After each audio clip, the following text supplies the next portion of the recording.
Sudan में आजकल जो कुछ भी चल रहा है उसको बयान करना इस इंसान की कहानी के बगैर बिल्कुल नामुमकिन सी बात लगती है। इस इंसान का नाम है मोहम्मद हमदान दगालो। मगर हाँ, अफ्रीका के ज्यादातर लोग इस इंसान को इस नाम से नहीं बल्कि हामिद के नाम से पुकारते हैं। और हाँ, यहाँ पर कुछ और भी टाइटल्स हैं कि जो अफ्रीका के लोगों की तरफ से इस इंसान के लिए इस्तेमाल किए जाते हैं। मिसाल के तौर पर दगालो को कोई सोने का सौदागर कहता है तो कोई हथियारों का सौदागर कहता है। कोई कहता है कि ये तो एक एक्शन फिल्म के विलन की तरह है, मतलब जो हद से ज्यादा जालिम और खतरनाक है। तो हाँ, दूसरी तरफ यह कहने वाले लोग भी मौजूद है। यह कोई जालिम और खतरनाक इंसान नहीं बल्कि यह है तो वो मसीहा है जिसने सूडान के आम लोगों को उमर अल बशीर जैसे डिक्टेटर की उस हुकूमत से छुटकारा दिलवाया है कि जो पिछले 30 साल से कायम थी और लगातार सूडान के लोगों का खून चूस रही थी। सूडान जंग के इस मेन कैरेक्टर मतलब कि हामिद की कहानी आज से लगभग 51 साल पहले शुरू होती है कि जब 1974 के आसपास में इस इंसान का दारोफोर मतलब कि यह जो सूडान देश का वेस्ट का इलाका है वहाँ पर जन्म हुआ था। हामिद का ताल्लुक सूडान के एक ऐसे कबीले से है कि जो कबीला अरबी है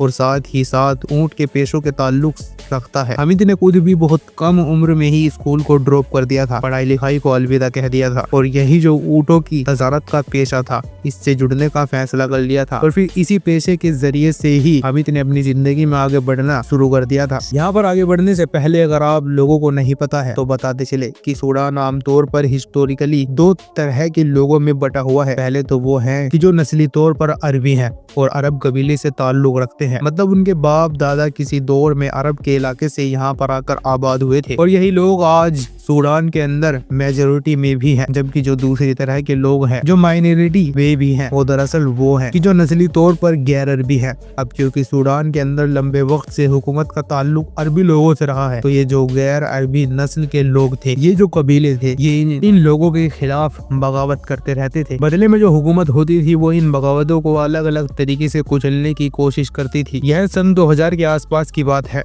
कि जब पहली बार हामिद ने एक ऐसी मिलिशिया को ज्वाइन किया कि जिसके इस्तेमाल हुकूमत की तरफ से दारफूर के इलाके में नॉन अरबी लोगों की तरफ से उठने वाली बगावत को कुचलने के लिए किया जा रहा था। कुछ रिपोर्ट्स बताती है कि हामिद ने यह है जो अचानक से जंग में कूदने का फैसला किया था और हथियार उठाया था। इसके पीछे वजह यही थी कि एक बार हामिद के एक व्यापारी काफिले पर हमला हुआ था। इस हमले में इसकी फैमिली, आप कह सकते हैं कि इसके खानदान और कबीले के लगभग 60 लोग मारे गए थे, जबकि इसके बहुत सारे ऊँटों को चुरा लिया गया था। किसी चीज ने हामिद को हथियार उठाने पर, या आप कह सकते हैं कि यह जंगों जैसी चीजों की तरफ जाने के लिए मजबूर किया था। अब जब हामिद का वो पुराना वाला बिजनेस एक्सपीरियंस और यह नया वाला फौज का एक्सपीरियंस दोनों एक साथ जमा हुए तो इन दोनों ने मिलकर हामिद को कुछ और ही बना डाला। हामिद ने तरक्की की सीढ़ियों को बड़ी तेजी के साथ चढ़ना शुरू किया। इस पूरे इलाके में हामिद का असर सूख बड़ी तेजी के साथ बढ़ा। अब जैसे कि हम जानते हैं कि सूडान अफ्रीका के उन 2-3 देशों में गिना जाता है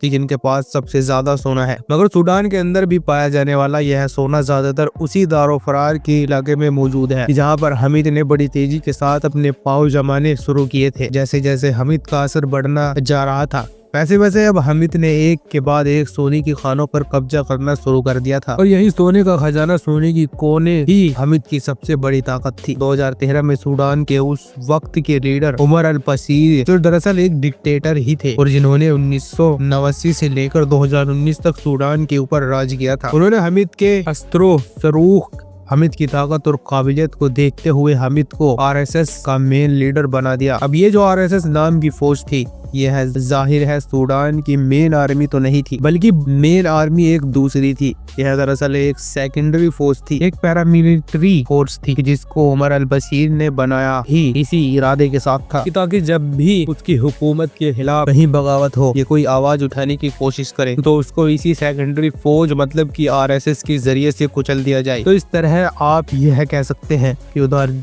की 2013 आते आते हामिद ने अब सूडान स्टेट के अंदर अपनी खुद की एक नई स्टेट बना ली थी। मतलब एक तरीके से अब हामिद एक पूरी कंपनी चला रहा था जहां पर उसके पास एक प्रोफेशनल आर्मी भी थी जो उसके लिए लड़ने मरने के लिए तैयार थी और सोने की खानों की शक्ल में भरपूर पैसा भी मौजूद था। इसके बाद 2015 का दौर आया कि जब सऊदी अरबिया और यूएई को यमन में मौजूद हो के खिलाफ लड़ने के लिए आर्मी की जरूरत पड़ी। उन लोगों ने भरपूर आबादी रखने वाले सूडान से मदद मांगी, मतलब अपनी फौज भेजने की रिक्वेस्ट की और इस रिक्वेस्ट में हामिद को सबसे बड़ा मौका नजर आया। हामिद ने अब अपनी पर्सनल फोर्स मतलब कि आरएसएस को एक किराए की आर्मी की तरह इस्तेमाल करना शुरू किया और उसको यमन के यहूदियों के खिलाफ सऊदी अरबिया और यूएई की तरफ से लड़ने के लिए भेजा। यही वो दौर था कि जब हामिद के न सिर्फ यूएई देश के साथ रिश्ते बने बल्कि अबू धाबी की जो हुक्मरान फैमिली है उससे भी हिम्मत बहुत क्लोज हो गया। रशिया का वह बगैर नाम फौजी ग्रुप तो आप लोगों को याद होगा कि इसके साथ भी हामिद ने किसी दौर में काफी कोऑपरेट किया था। इसके साथ कोऑपरेशन की वजह से हामिद की जो आरएसएस थी उसके फौजियों को न सिर्फ एडवांस ट्रेनिंग मिली बल्कि दुनिया भर के सोने के कारोबार में भी काफी ज्यादा फायदा हुआ। तो अब हामिद के पास फौज की ताकत और सोने के व्यापार के साथ साथ बहादुर दुनिया की मदद भी थी। इस पूरे इलाके पर हामिद का इन्फ्लुएंस और ताकत इतना ज्यादा बढ़ चुकी है कि सूडान तो छोड़िए बल्कि वर्ल्ड वॉर से लगे हुए अरब के जो बाकी देश है वहाँ के नौजवान आरएसएस को बढ़ चढ़कर ज्वाइन करने लगे, करते भी क्यों ना, क्योंकि उनको इसके बदले में भारी पैसा मिल रहा था। हामिद के भाई अब्दुल्लाहीम दागुल ने तो बाकायदा इस नेटवर्क तैयार किया था कि जिसके यूथ इस तमाम सोने की बाहरी दुनिया में भेजा जाता था। यह सोना सबसे पहले सूडान की राजधानी खुर्दुम पहुंचता था, वहां से चार्ट, वहां से नीचे सेंट्रल अफ्रीकन रिपब्लिक और फिर वहां से डायरेक्ट यूएई पहुंचता था। यूएई के बाजारों में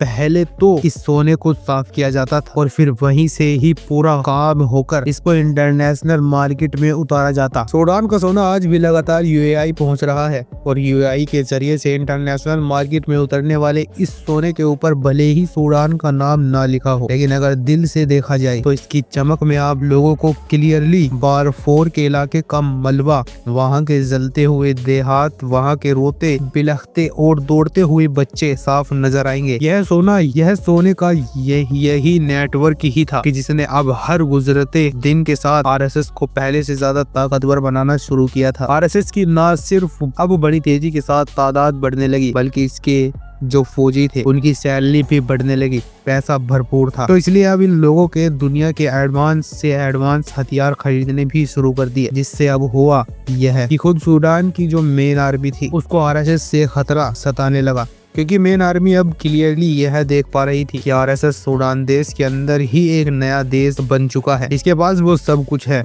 जो किसी भी एक आजाद देश को चाहिए होता है, मतलब कि आर्मी, पैसा, सोर्सेज और इसके अलावा बाहर का सपोर्ट। 2019 में आम लोगों के साथ मिलकर इन दोनों ही फौजों ने उमर अल बशीर की जिसकी हुकूमत पिछले 30 साल से चल रही थी उसको तो गिरा दिया और उसके बाद सूडान की हुकूमत पर कब्जा करके आपस में ही दोनों ने मिलकर बांटकर राज करना भी शुरू कर दिया था। मगर जाहिर है दोनों के बीच एक दूसरे को लेकर शक तो पहले ही पैदा हो चुका था। दोनों एक दूसरे को अपने लिए खतरा भी समझने लगे थे, इसलिए बहुत जल्द ही वो सब कुछ हो गया कि जिसका डर पहले से ही सता रहा था। मतलब इन दोनों के बीच एक चिंगारी उठी और फिर एक ऐसी आग लगी कि जिसने सूडान के अंदर सब कुछ जलाकर खाक कर दिया। मतलब उस सिविल वॉर का आगाज हुआ जो 2023 की बिल्कुल शुरुआत में हुई और अभी तक लगातार जारी है। इस भयानक सिविल वॉर के रुला देने वाली पूरी कहानी हम ऑलरेडी आपको अपनी एक पिछली वीडियो में सुना चुके हैं। इसका आप लोग डिस्क्रिप्शन में दिए गए लिंक के जरिए से देख सकते हैं। किस्सा मुख्तसर यह है